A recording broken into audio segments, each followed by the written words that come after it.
Hello friends. तो last episode में आप लोगों ने देखा था कि लूफी ने सीजर को हरा दिया था और अब इनके सामने एक चुनौती बची होती है कि ये पंख हैजार्ड से कैसे निकलेंगे। तो आइए फिर शुरू करते हैं। लूफी, लॉ, G5 के सोल्जर्स, बच्चे सब लोग ट्रक में बैठकर वहां से निकल जाते हैं।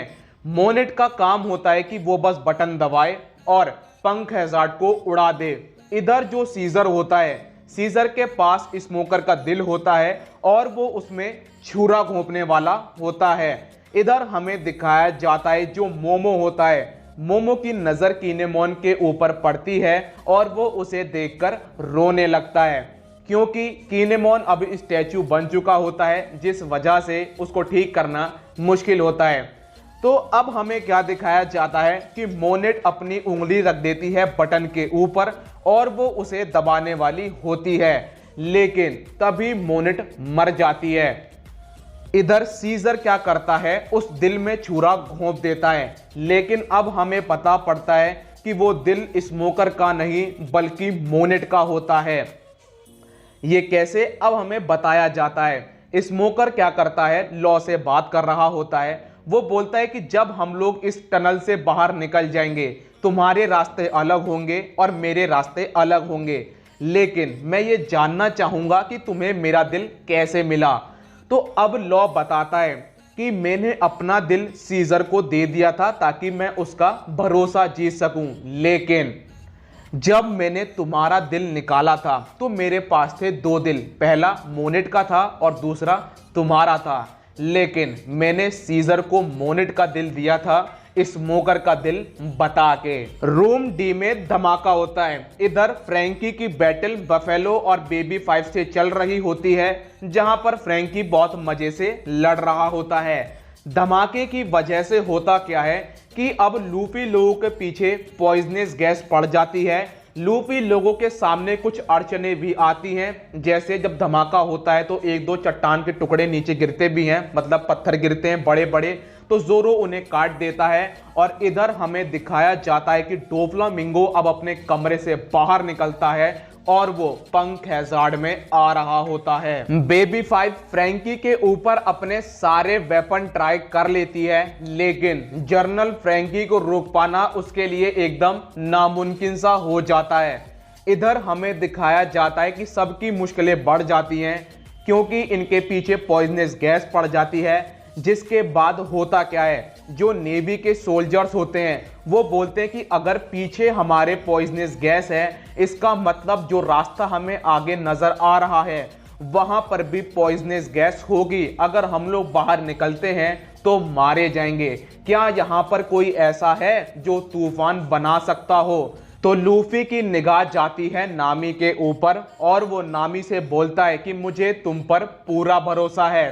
इधर फ्रैंकी क्या करता है, एक जर्नल कैनन नाम का अटैक यूज करता है, जिसके बाद वो बेबी 5 और बफेलो की हालत खराब कर देता है। इधर नामी टोर्नेडो छोटा सा बनाती है और वो पूरा रास्ता साफ कर देती है, जिसके बाद लूफी लोग टनल से बाहर निकल आते हैं। लूफी लोग टनल से बाहर निकलते हैं। इसके बाद क्या होता है कि लूफी और G5 के सोल्जर्स की निगाहें पड़ती हैं जर्नल फ्रैंकी के ऊपर। उसे देखकर उनकी आंखें चकाचौंध रह जाती हैं। इसके बाद लॉ की निगाहें पड़ती है बफेलो और बेबी 5 के ऊपर, जिसके बाद लूफी लॉ से बोलता है कि क्या तुम इन्हें जानते हो? यहां पर लॉ बोलता है कि नहीं, मैं इन्हें नहीं जानता, ये हमारे दुश्मन हैं। तो बेबी 5 और बफेलो क्या करते हैं, फटाफट से सीजर को उठाते हैं और वहां से निकल जाते हैं। यहाँ पे ऊसोप बोलता है कि लग रहा है मेरी बारी आ चुकी। ऊसोप अपना काबूटो बाहर निकालता है, फिर वो अपने काबूटो को पानी पिलाता है, जिसके बाद उसका काबूटो बड़ा हो जाता है। और जब वो बड़ा हो जाता है तो वो बहुत सारे पत्थर खाना शुरू कर देता है। नामी भी मैदान में आती है और वो अपने वेदर एग का यूज करती है, जिसमें से बहुत भयंकर काला बादल निकलता है और वो बेबी 5 और बफेलो के ऊपर होता है, जिसके बाद उसमें से बहुत कड़क बिजली निकलती है और बेबी 5 और बफलो की हालत खराब हो जाती है। अब ऊसोप अपनी स्नाइपिंग का जलवा दिखाता है और वो सीजर को पकड़ लेता है।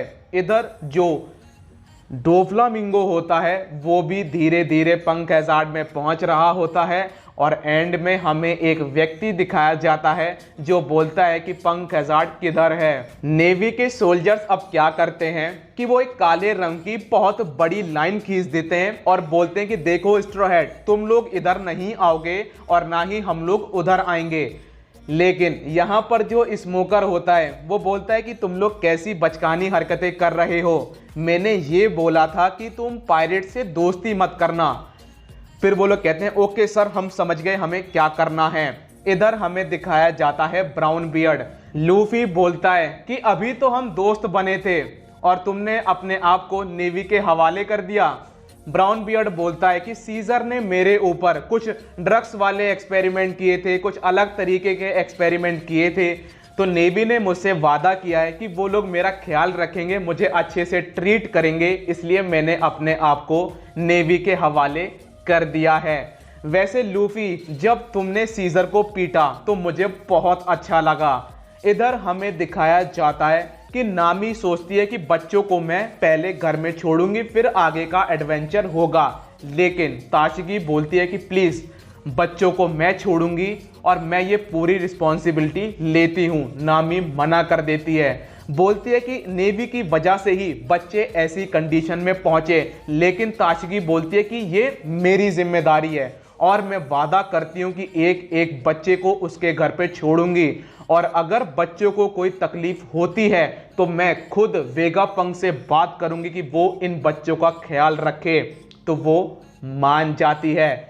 इधर चॉपर क्या होता है, चॉपर जाता है बच्चों को देखने के लिए जहां पर लॉ इनका इलाज कर रहा होता है और चॉपर इलाज देखकर घबरा जाता है। इधर सांजी बहुत बड़ी भट्टी तैयार कर रहा होता है खाना बनाने के लिए, क्योंकि वहां पर बहुत बच्चे होते हैं। किनेमोन स्टैचू में बदल चुका होता है तो गलती से किनेमोन नीचे गिर जाता है और सबको लगता है कि किनेमोन मर गया, लेकिन वो स्टैचू टूट जाता है और अंदर से किनेमोन बाहर निकलता है, एकदम जिंदा होता है। वो सब लोग खाना खा रहे होते हैं तो सांजी क्या करता है, एक बाउल में खाना निकालता है और वो मोमो को दे देता है। जब मोमो खोलता हुआ खाना देखता है तो उसका खाने का बिल्कुल मन नहीं करता और वो उस बाउल को फेंकने वाला होता है। तभी सांजी बोलता है कि देखो ऐसा है, चाहे बड़ा हो चाहे वो बच्चा हो, अगर तुम लोग खाने की बर्बादी करोगे तो मुझसे बुरा कोई नहीं होगा।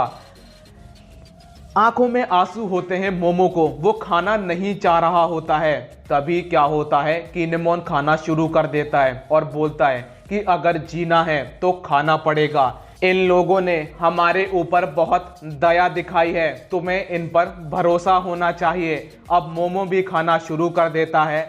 लॉ लूफी के पास आता है और बोलता है कि देखो हमारे पीछे ज़रूर कोई ना कोई आ रहा होगा, तो अपने क्रू से बोलो कि जल्दी से यहाँ से निकलें। तो लूफी बोलता है कि देखो भैया ऐसा है कि जल्दी हमें निकलना है तो फटाफट से पार्टी कर लो। तो इनकी दावत एकदम शुरू हो जाती है। इधर हमें दिखाया जाता है कि मोचा भी अब ठीक हो जाती है। लॉ और स्मोकर एक साथ बैठे होते हैं जहां पर स्मोकर बोलता है कि लॉ, मुझे पता है कि तुम्हें मेरे ऊपर भरोसा नहीं है कि जो मैंने तुमसे वादा किया है मैं उसको निभाऊंगा। वैसे तुम जब चाहते तो मुझे मार सकते थे, लेकिन मैं तुमसे एक सवाल पूछना चाहूंगा कि तुम स्ट्रॉ हैट्स का फायदा क्यों उठा रहे हो। लॉ बोलता है कि मैं स्ट्रॉ हैट का फायदा उठा रहा हूं या फिर वो मेरा फायदा उठा रहे हैं। अब हमें दिखाया जाता है कि जब नामी, लूफी और लॉ एक साथ होते हैं तो वहां पर किस योंको का नाम लिया जाता है। लॉ बोलता है कि हम लोग मिलके एक योंको को धरेंगे और उसका नाम है Kaido, the king of beast. यहां पर लूफी बोलता है पहला शैंक्स नहीं होना चाहिए, फिर मुझे कोई दिक्कत नहीं है, कोई भी योंको हो। वैसे तो मैंने प्लान बनाया है कि मैं चारों योंको को हराऊंगा। लॉ बोलता है चारों योंको को हराना, हम दोनों ने अलायंस बनाई है, इसका मतलब ये नहीं है कि तुम उन्हें कम आंकना शुरू कर दो। वो सब हमेशा आपस में टेरिटरीज के लिए बैटल करते रहते हैं, वाइट बियर्ड भी। लेकिन देख लो भाई, फिर हम दोनों की अलायंस तब तक है जब तक हम लोग काइडो को मार देंगे, और इनकी अलायंस दोस्तों तभी तक के लिए बनी भी है। काइडो मर गया, अलायंस खत्म, टाटा बाय बाय। इसके बाद हमें दिखाया जाता है जो बच्चे होते हैं वो डोफ्लामिंगो का जो टैंकर खड़ा होता है उसमें फटाफट से लोड होना शुरू हो जाते हैं और वहां से निकल जाते हैं। इसके बाद लूफी लोग भी वहां से निकल जाते हैं, जहां पर जोरो को पता पड़ता है कि हम लोगों ने लॉ से अलायंस कर ली है, वो भी वहां से निकल जाते हैं। जिसके बाद क्या होता है, लूफी सोच रहा होता है कि पंक हैजार्ड में क्या क्या हुआ। इसके बाद क्या होता है, ये लोग सोच रहे होते हैं कि अब हमें कहां पर जाना है। तभी लॉ बोलता है हमारी डेस्टिनी पहले ही तय हो चुकी है, हम लोग जा रहे हैं ड्रेस रोजा। इधर हमें दिखाया जाता है कि जब डोफ्लामिंगो पंक हैजार्ड की तरफ बढ़ रहा होता है तभी डोफ्लामिंगो की नजर पड़ती है एक बोट में, और उस बोट में होती हैं दो मुंडी।